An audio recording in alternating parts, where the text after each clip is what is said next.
Hey Waffle Gang, I do hope you're well. My name is Mark and today we're checking out some more Reddit stories, and if you do love a Reddit story, why not consider hitting that like, subscribe, maybe that notification bell too, and let's crack on with today's first story. Much love guys. Now today's first story comes from Alter Issues and it says, my 27 female, boyfriend 28 male, of 1 year wants to move in together when our leases are up, but he says I can't keep my altar. I keep an altar. It's about the size of a bedside table with a drawer. There's usually a couple of glass candles on it, some bowls and cups, and imagery of specific saints that I work with. Tommy and I have been dating for a year and our leases will end around the 1.5 year mark. He says he wants us to move into a place together. I was really into this idea. It sounds great to me. Then a few nights ago, Tommy was at my place and he asked what I'd do when we moved in together. He pointed at my altar and said, "Will you just get rid of it?"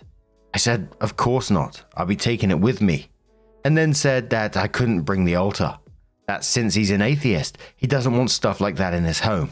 I told him that we don't have to have it in the living room, that I can move it elsewhere, but the living room is just where I naturally put it.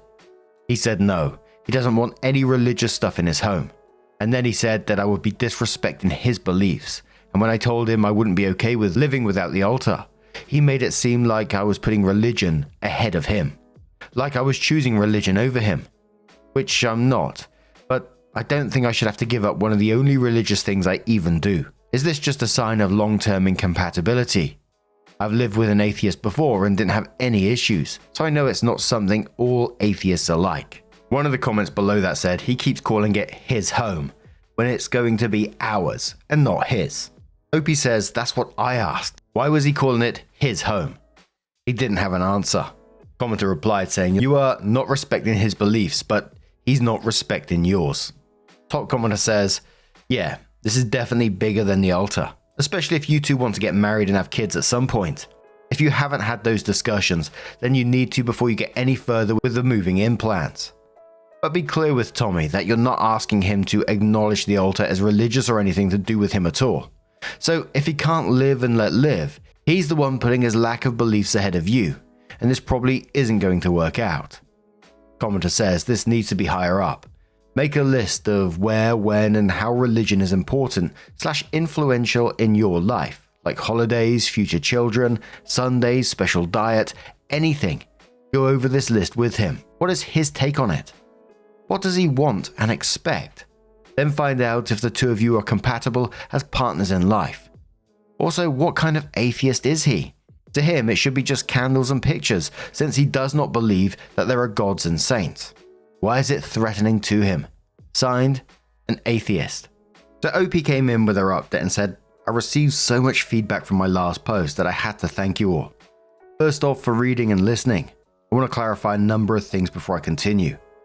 Dating an atheist as someone who keeps an altar has never been an issue before. I'm not seriously religious, and my beliefs have never stood in the way of anything. There are no rules I follow, it doesn't change my social, political alignment, etc. It's a dedicated place for me to pay respects to my ancestors and to the saints I work with. It's no different than you setting up a dedicated room for video games.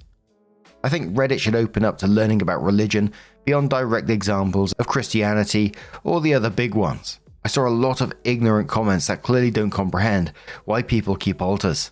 And believe me when I say that there are many of us. And no, we're not mentally ill. That's just silly." On to the update. I used a lot of the conversations from my post to determine how I would talk with him about it. But it turned out he read my post and he read the comments himself. And, even better, he was able to come to me with his concerns and communicate to me what he was worried about and how he felt. We ended up talking for a long time about the issue, and it boiled down to him being a little afraid and not understanding my practice. He said he was always a little uncomfortable about it because he's been trained to see this stuff as weird and creepy and things like that. He asked me to explain it more and to give him some time to read up on what I was doing so he could familiarize himself with it. It took a few days, but in the end, when he came back to me to talk about it, he told me that he was no longer worried and that he was sorry that he had made it such a big deal. He even asked if it would be okay for him to light a tea light now and then, because he likes the idea of candles as offerings or recognition of the deceased. He bought a stack of books to read up on regarding this stuff, and he is reading a little bit each night. He is very apologetic about how things went down and how he seemed. But I understand that his tone and behavior were absolutely due to him not understanding or knowing about this stuff. Things are going great now, and we're still on track to move in together. The conversation about it not just being his house struck him the most. Thank you for your help, Reddit. And most of the comments on the back of this one were saying that communication wins the day in the end. There were a couple of comments, questioning his new understanding and respect for her faith and how much it is to him not wanting to be dumped. Thinking that eventually the behavior will change again and it may turn into controlling behavior, etc., etc. But what do you guys make of this situation? I personally, I don't know if it's right or wrong, found the comment that he said where he's trained to see this stuff as weird and creepy and things like that. I found that weird in itself if he's like an atheist. My thought was that you just see it as like a table with candles on it, but everyone's different, I guess. But what do you guys make of this situation? Let us know your thoughts down in the comments below, and let's move on to another story. Now, our next story comes from Practical Bell, who says, my 36 female husband, 41 male, got fired for harassing a co-worker and won't talk to me about it. My husband Charlie and I have been together for 10 years, married for 6. We've had our ups and downs, but are currently in an up. He's never done anything like this in the past, so it came out of left field for me, and I'm very much shocked and at a loss here. Charlie is a computer programmer and was a senior engineer at his former company, where he had worked for 4 years. He'd never had any trouble with co-workers, and we're both friendly with a few of them, mostly other men and their wives. On Friday of last week, he came home around 11 AM and told me he'd been fired. He was really upset and agitated, and I didn't want to push him about it. But he told me that they'd said he was harassing a co-worker and was fired. The information I've been able to get out of him. The co-worker is Beth, a junior engineer who he's never mentioned to me before. He said she's terrible at her job. Beth slept with a senior engineer we are both friendly with, Darren. Darren wasn't involved in the harassment, wasn't fired, etc. The company's lawyers were there and, among the other things, told him that Beth could have pressed charges but chose not to. Something happened with her car, but he won't say what.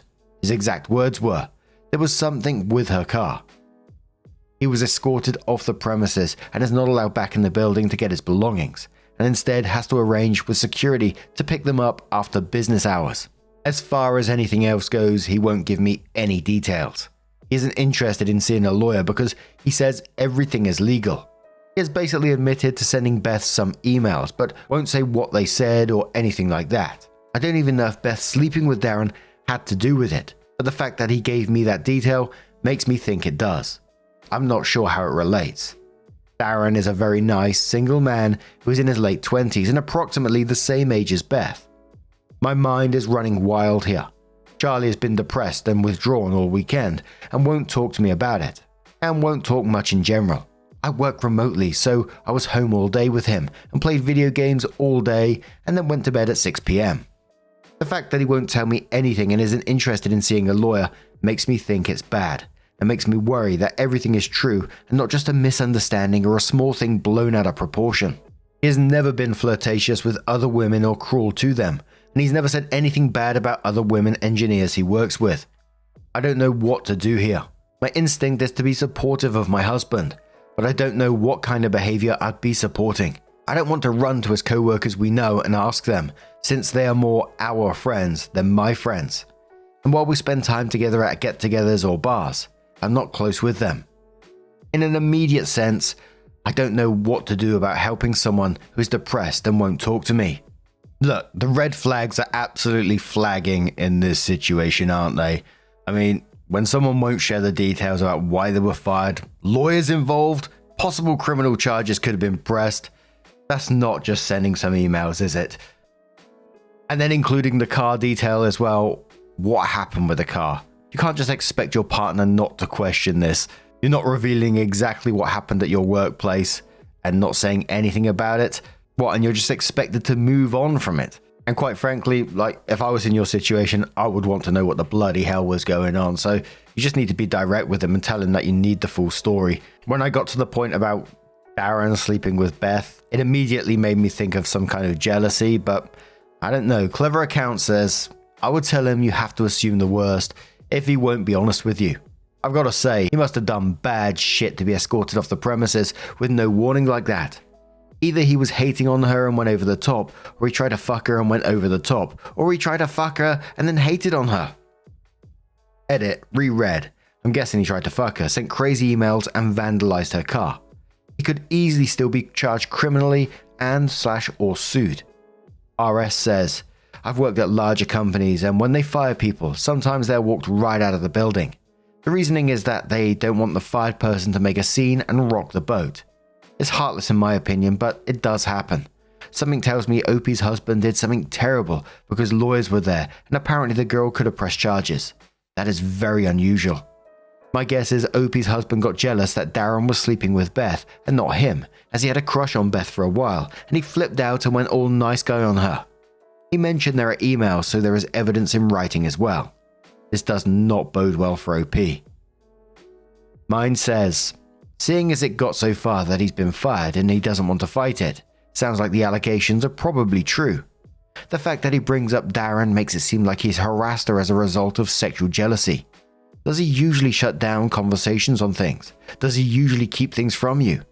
I'd be very cautious about what he's hiding and what it means for you and your relationship, even if it's not sexual and it's just plain old harassment. Do you want to be with a grown man who harasses young women to the point he gets fired? So OP came in with her update and said, my thread was locked before I was able to respond to any of the comments, but I was able to read them this morning. I got up at 5:30 to go to the gym before work, and my husband was still awake playing video games. I presented him with a very good idea someone suggested of sending me an email with the details, but that it wasn't acceptable to shut me out of this situation, since it affects me too. His response was basically, the paperwork is in my car. Go get it if you want to read it. I asked him to go get it so we could look at it together and he said, you're going to believe what you want anyway. All of this is unusual for our marriage because I'm a pretty patient person, I think. We went out to the car together and he got in his car, handed me the papers and left. For about 2 hours I was panicked because I didn't know where he went, if he was okay, if he was thinking of hurting himself. But his mother texted me at 9 saying he was over there, asking me what happened, if everything is okay, etc. His parents live about 15 minutes away, and I guess he's told her he's going to be staying there. So the paperwork. According to the paperwork, he sent her multiple harassing emails from anonymous email accounts. The emails are printed out and attached. He apparently did this while at work, and they've been monitoring his user account for 3 months. The emails aren't sexual or romantic in nature, and are all anonymous, and about how she sucks at her job, wouldn't be there if she wasn't a woman, how she would quit before she gets fired, and how everyone in the office hates her. He made fake user accounts for his company's product that she works on, and submitted bad reviews of her work. He also did this while logged in at work. He sent an anonymous email to her boss saying that she was sleeping with a senior engineer on another project. He put a gun catalog on the windshield of her car. I don't know what this gesture means, but I obviously understand that it was meant to be threatening. Unfortunately, inside was a subscription card that the company auto-filled with his name and address. She also says she's been harassed for the same length of time, about 3 months on Twitter. He only logged into one Twitter account that harassed her at work, so they can only say one was him, all telling her to quit her job. So, I don't know what to do now. This is all terrifying to me, and I feel so bad for this woman. I have no idea what this is all about. He worked with other women engineers, and he has worked with male engineers who don't pull their weight, and he's never done anything like this. I would have bet $1 million that he'd never do anything like this. He's at his parents right now, and I don't know what my next move here could possibly be. This is so scary and out of left field to me. Hope you had it in the comments. I forgot to mention this paperwork is copied from the original and was signed by both him and his company. I don't know if that's a full admission, but it seems damning either way. Commenter says, time to sit your husband down and give an ultimatum. He needs to give you his side of the story or you two are done. This is clearly a Jekyll and Hyde thing going on. And the last commenter says, your husband needs serious therapy. What you describe is absolutely abhorrent behavior. If he is unwilling to get help about this or do anything to convince you that he understands how wrong what he did is, you should seriously consider getting as far away from this man as you can. What he did is evil. And the information that they had in this was just information that they could prove was actually him. There was other stuff as well, which they obviously couldn't disclose in that paperwork. And I think his reaction was telling when you pushed him for that information. You know, he's been refusing to give you his own explanation all this point. And then he turns around and says, "We're going to believe what you want anyway." It just kind of felt to me like, you know, he's shielding himself before you actually read it because he knows it's the truth. And for me, it just comes down to one of these trust things. Absolutely, I hope this guy goes and seeks some help because otherwise he's wandering around out there, hasn't changed, and he's doing this shit to other people. But would I stay with this person after that? Would I be able to trust someone after that? I don't think I would. He's been doing this shady shit in the background for some time now, leaving a gun magazine on the windscreen, which was dodgy as fuck. But what do you guys make of this situation? Let us know your thoughts down in the comments below. Let's move on to another story. Now, our next story comes from the Today I Fucked Up subreddit that says, "Today I fucked up by creating the most terrifying and embarrassing moment in my life." It is currently 1 a.m. This happened about 20 minutes ago. I'm currently bawling my eyes out from humiliation and shock. I will write out this event as if you were me. I will not include the details before I knew them. It all started when I, female 23, got home late from work. We had a meeting after the park was closed and didn't get home until 10 p.m. I take a shower and smoke my dab pen while drying my hair. I then proceeded to forget the next hour. So my hair was dry and I was playing Red Dead Online. An online game basically about cowboys. I just got comfy when I hear my cat Winnie make a strange meow.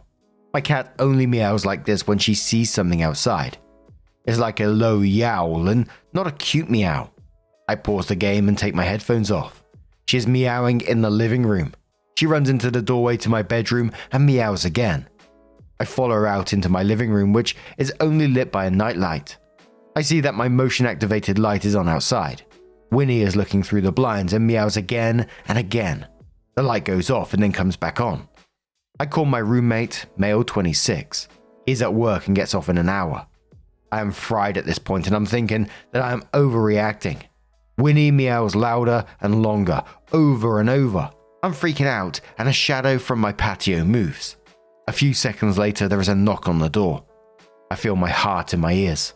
The heartbeats are really loud and everything is in slow motion.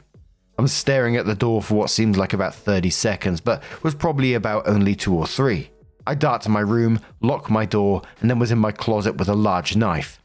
I don't remember if I got the knife before or after the knocking. I'm on the phone to the police. My breath is incredibly shaky and raspy. I'm having memories and images of my family and friends rushing through my head. Then I think of my parents and how I need to call them, but I'm on the phone with 911, telling them the info and location. I'm mentally preparing to kill someone or die. The 911 dispatcher was silent. She said there was 2 officers close. Silence. I ask where they are. She tells me they're turning into my apartment.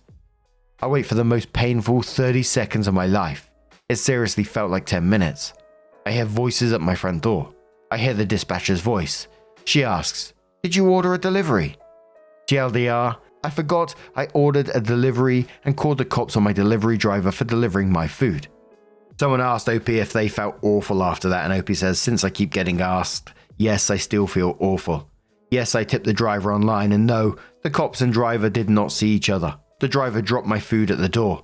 Yeah, whatever replies to this saying, if it makes you feel any better, I'm a 911 operator and I can tell you this happens all the time. I don't think a single night goes by without someone calling thinking someone is breaking in only to find out it was a neighbor or friend, or, my favorite, a glass jar of chocolate milk exploding. What? Nixter leaves their own story and says, about a week ago, I was at work when my mother calls me and says she thinks someone has broken into her house because she hears a really loud banging noise downstairs. I can hear in her voice she is scared, so I say call the police, I'll come home at any minute. So I tell my boss it's an emergency and he lets me off. So I rush home as fast as I can. When I got home, I took a wooden bat my father had in the back of his car and checked the entire house. Found nothing. 5 minutes later, the police comes, and while I'm talking with the officer, we hear a loud bang in the room beside us, and my mother screams, "That's the sound! He must be in there!" The two police officers rush into the room, only to find out it was only the sunscreen which had been hitting against the wall because the window was open and it was fairly windy that day. My mother felt so stupid but relieved. The police officers laughed and told us to have a good day. And a lot of people was calling Opie out on the original story, saying, "You called the police for a knock on the door. Maybe lay off that pen a bit." But it did give me a flashback of my own when I was thinking about it. And I can't remember how young I was when this happened, but it was before, like, I used to live in in flats on the ground floor, and we used to have like a grass section along the back of our flats with no gardens or anything. We just had like a little balcony. There was a grass section across all of the flats, but eventually later on they gave us like gardens and they put fences up. But before that, I just remember hearing a noise outside, and it was about 9 o'clock outside the back door. And I remember opening sort of like the curtain a bit and looking through, and there was a guy just stood there, literally stood there, legs apart with a baseball bat in both of his hands, just staring through our back door. And I thought, what the fuck is he doing? And he just bolted and ran. Still to this day, I don't know why he was there, but it's still one of those memories that sticks in my head. But what do you guys make of this situation? Let us know your thoughts down in the comments below. Just a huge thank you for being here today, getting involved in the stories, your love, your support, your time, just being here, spending time with the channel, getting involved with each other down in the comments, being supportive of one another is absolutely amazing. Please keep being your awesome selves, and I will see you in the next one. Take care and much love.